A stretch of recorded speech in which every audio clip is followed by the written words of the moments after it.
Welcome, my lovely lilies, to the Shikawan Totob, the nation of the four winds. Please sit by the fire, for today we have a brand new entry to the nation.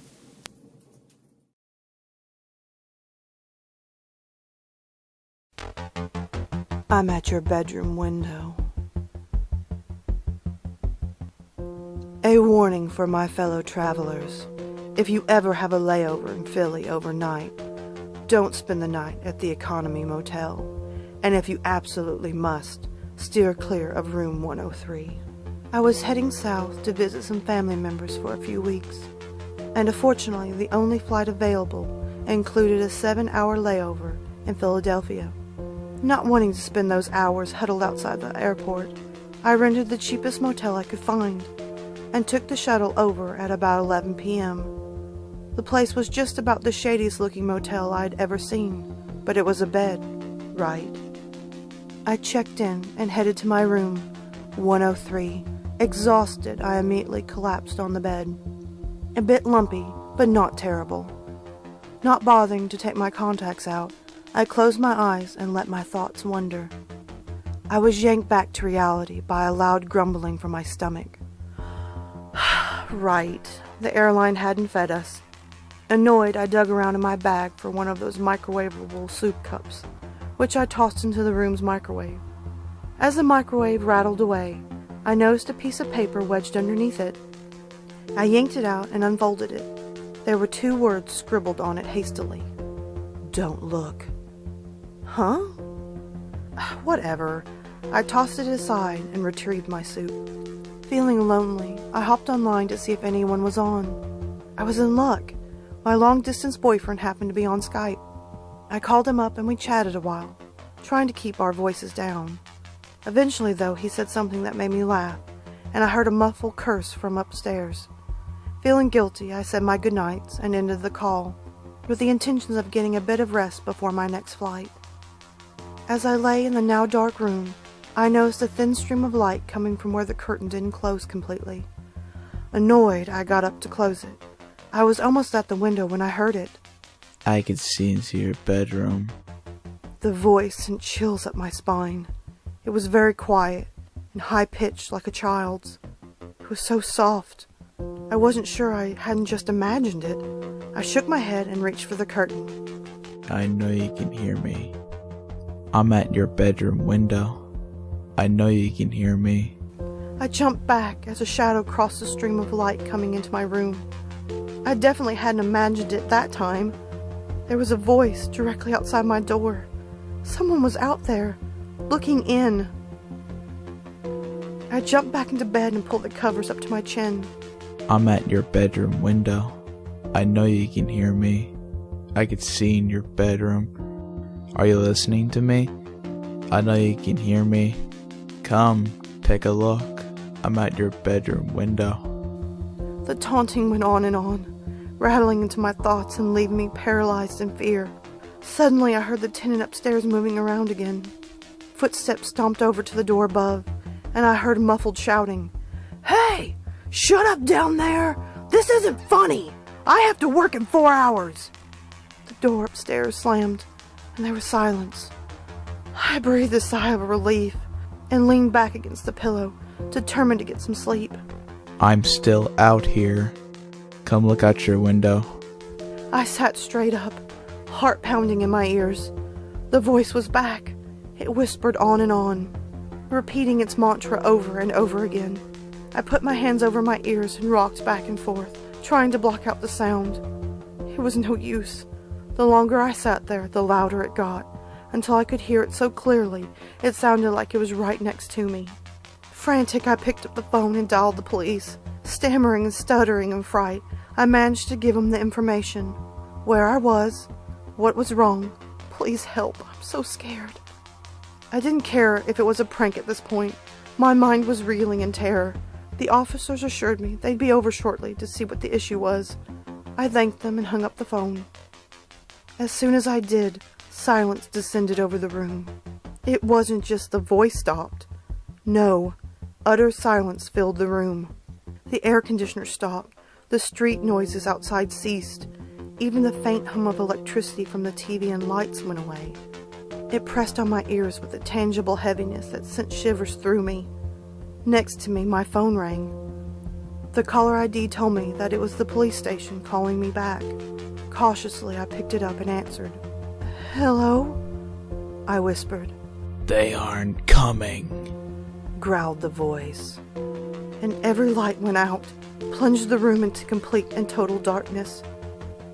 In the dark, I fumbled for my bag. I might not have had a flashlight, but I did have my video camera, which had a weak light on it. Besides, I can't deny I wanted to film this, if only to prove that I wasn't going insane. Finding it, I turned it on, casting a dim light over the room. Even with this light, the shadows still consumed the edges of my vision, making me jump at every perceived motion I caught in the corner of my eye. Shaking, I forced myself to focus the camera. Carefully, I stood up from the bed and walked toward where I thought the curtain was. The thin light from the camera only served to give a vague outline of the curtain and door, as though the darkness that had swallowed the room was even now working against the light from the camera. Carefully, I reached out and touched the curtain, pushing it closed all the way. Whatever was out there couldn't look in now. As I did, I heard a loud clicking sound next to me, like a latch turning in the door. Panic, I whipped around to look at the door. Inexplicably, it had opened on its own. The latch sound I had heard, however, was a door getting caught by the extra security lock. I could see nothing through the crack, just more inky blackness outside. I slammed the door shut, double-checking the locks and latches. Everything was in place. I breathed a sigh of relief. That's when I heard it. A sort of scuttling sound coming from the back of the room, somewhere in the direction of the bathroom. Cautiously, I moved slowly toward the noise, trying to keep my hands from shaking too badly. I knew whatever footage I got was going to be a mess of a wobbly camera. But my videographer skills weren't exactly my top priority at the moment. I approached the source of the noise, but found nothing there, except for another piece of paper, wedged partially behind a wall-length mirror next to the closet. I fumbled to open the folded-up scrap, trying not to tear in my haste. When I finally got it open, there were only 2 words: "Turn around." I was not about to do anything of the sort. Trembling, I slowly looked up at the mirror, while pointing my camera behind me at the same time. To my horror, the light from the camera illuminated a faint silhouette of something behind me. All I could make out was a vague form, no taller than the height of the bed, and it was moving toward me. I broke out of my paralysis and dove into the bathroom, slamming the door behind me. Quietly sobbing, I leaned against the door and slowly slid down until I was sitting on the cracked tiles. The door firmly closed and locked behind me. Whatever it was scrabbled a bit at the bottom of the door. Then came the whisper. "Let me in. I'm out here. In the dark. Let me in." "Go away!" I screamed. The voice stopped abruptly. I shivered and let out the breath I had been holding in tightly. I still clung to my camera, unwilling to let go of the one thing that was keeping me tethered to reality. I sat there until the rays of early sunlight began peeking under the door, and I knew it was safe. Carefully, I cracked open the door and peeked around. The coast was clear. In a rush, I grabbed all my luggage and raced out the door. The hotel manager looked at me kind of oddly, but I wasn't going back into that room. I spent the next hour waiting for the shuttle in the lobby. The flight to my aunt's house was short and uneventful. I spent the night running over what had happened over and over in my mind. Could it have been a prank? Who could have done that? It didn't matter. It was over. I was out of that insane place, on my way to family and friends. I tried to put the whole thing behind me and just enjoy the ride. I've always loved flying. Watching the world fall away behind me is one of the most incredible feelings. The patterns beneath you, the rivers and ponds, and winding roads, spotted here and there with cottony clouds shadowing the land. This time, however, I just couldn't enjoy the scenery. I was too on edge from the previous night's events. The plane finally landed, and I just about ran to meet my aunt and cousins. Finally, I could start my vacation and get back to a normal state of mind. I hugged my aunt and my little cousin so tight, just to be sure that they were real. We all laughed and packed up the car with my luggage to head home. I didn't tell them about the motel. That night, my aunt made my favorite, pan-seared salmon, dripped with lemon and butter. Since she lived so close to the beach, it was fresh from that day's catch. I don't think I've ever had anything so sweet and fresh. Sitting here with my family, I could almost laugh off the events of the night before. Almost. Silence descended upon the house as night fell upon us. The little cousins toddled off to their bed, yawning and rubbing their eyes. My aunt and I sat quietly in the living room, her reading, me silently recalling the night before, over and over. Finally exhausted, I got up and announced that I was heading to bed early. A bit surprised, my aunt wished me good night, and I headed to my room to collapse. Once alone, however, I felt unease creep around me.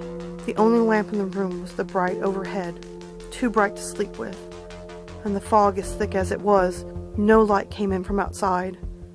As if that weren't unsettling enough, at the foot of my bed was a large window, and there was no curtain, only a Venetian blind. I shivered and turned on my side so I couldn't see the window. Slowly I fell into a fretful sleep.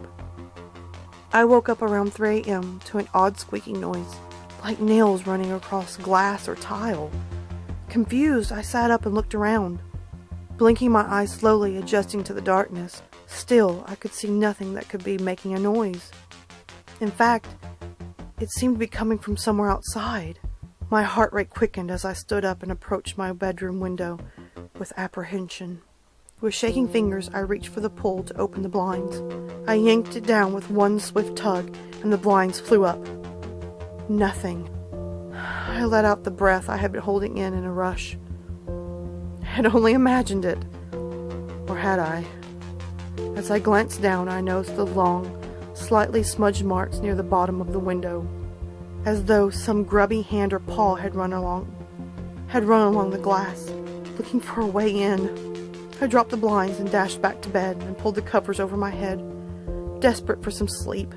It seemed impossible that I'd ever get back to sleep after that, but eventually I drifted off, dreaming of strange noises and small, scuttling creatures hiding just at the edge of my vision. I woke up late morning, head writhed and fogged from a restless night. My phone was buzzing next to me. Squinting, I glanced at it to see that I had 5 unread messages, all from my aunt. I shook my head, not wanting to bother with it at the moment, and fell back against my lumpy pillow. Something was wrong. My eyes flew open and I sat up. No, even without glasses or contacts, I could tell I wasn't in my room at my aunt's house. But no, I couldn't be. I wasn't. No.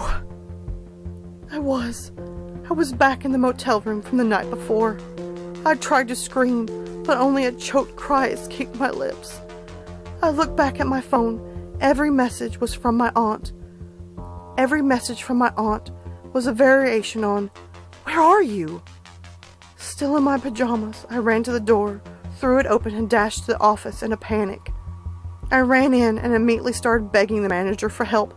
He looked up, startled. Not at me, but at the door I had just come in through.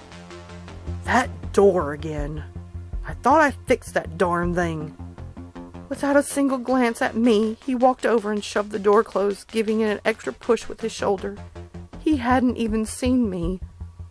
Later, I returned to room 103, numb and confused. As I sat on the bed, I heard the voice one last time. It taunted. I didn't care. I couldn't even muster up emotion anymore. I've lost count of the days I've spent here by now. I don't think I'm dead, just not quite synced up with the rest of the world. These days, I'm the one leaving the notes, warning travelers not to look out the window. Most of them laugh when they see my scribblings, but I don't worry too much. It's the people that dwell too long on my message that worry me. They're the ones that listen too closely to the voice in the window. They're the ones that might end up like me someday. There's a young couple staying here right now. I'm sitting outside now, waiting for them to quiet down and go to sleep. I'm trying not to think of how life was before I ended up here. I mean, I've tried leaving, but I can't get past the parking lot entrance. The only knowledge I get from the outside world now is from my phone and the occasional news program I watch during what passes for a continental breakfast at the motel. I think the two inside have fallen asleep. Well, he has at least. I'm not worried about him, his girlfriend or fiancé or whatever. I'm concerned for her. She's still up, eyes darting around. I know she saw my note, and she's definitely upset. She's a perfect target. Excuse me now. I'm gonna go huddle in the closet with my hands over my ears. The voice. It's going to start soon again.